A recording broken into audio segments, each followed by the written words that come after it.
Hello and welcome to another Demon 212 PC review. Today I'm going to be taking a look at Flight Control HD, one of the few casual games out there that proves that casual games can be for the hardcore, purely because this, as well as it being simple, is also nightmarishly hard if you're good at the game, because the whole point is, it's, well, a high score game. So, at the start you can view your options, but there's very little you can do. You can view tutorial if you want to, and to be fair it gets you a Steam achievement, so you might as well do so. You can view your stats, which the stats change depending on the level you're on, and there's 9 different maps overall. I will start with the most basic of ones, just to show, well, the basic gameplay really, because as you might be able to work out, there's a pink landing strip, there's a yellow landing strip, and there's a blue helicopter pad. So, you have to match the planes. However, you have to do so without crashing the planes, which is where the skill comes into it. It starts off relatively easy, but when all of a sudden you've got 15 planes on and they're all coming in different ascents and all different speeds, because there's pink planes at different speeds to the yellow, the big pink planes are super fast, the blue helicopters are extremely slow, and well, this is the whole point of it. It's just a nice fun little game.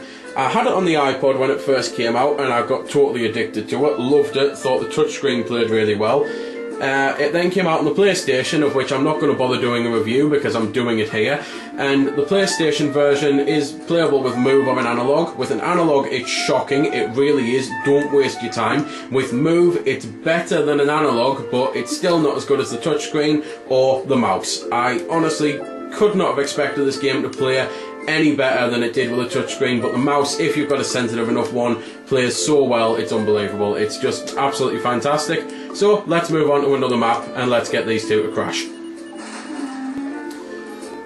So, obviously, as you might have imagined, some maps are harder than others and they are rated with a 5-star difficulty system. That was a 1-star, this is a 5-star. And you can also get yourself extra points on this map by doing the course with the planes. So there we go. If I manage to get that plane around without crashing, that should net me about 12 points. So instead of landing 12 aircraft to get that, I'll get 12 points.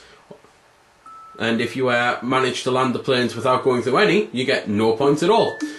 So there's also different coloured helicopters now, so there's 2 different types I have to watch out for, and there's also blue planes to look out for, and as you can see already it's getting rather hectic and I'm struggling to be able to do it, especially on the big screen. This is actually one of the few times when a small screen makes this easier, so, well, especially if you've got bad eyesight like myself. So anyway, this is the whole point of the game. It's a fun little thing. It's something that is usually going in Steam sale and it's well worth getting. The achievements are pretty good for it, and I think there's 12 of them overall.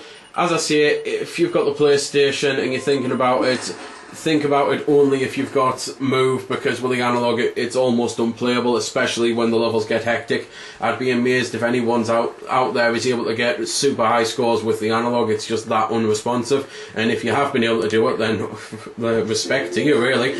So that's pretty much everything to say about Flight Control. It looks great, it sounds great, it plays great, and it's just a fun little cheap game. So there we go then. That's been the review. I hope you found it helpful. I don't score the games because that's based purely on opinion, so instead I'll leave you to make your own mind up.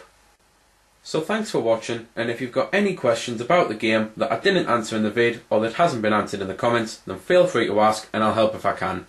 Also, if you did find it helpful, don't forget to check out my channel because there's plenty more like this up there, and don't forget to subscribe because there'll be plenty more to come as well. So until next time, this has been Demon212, signing off.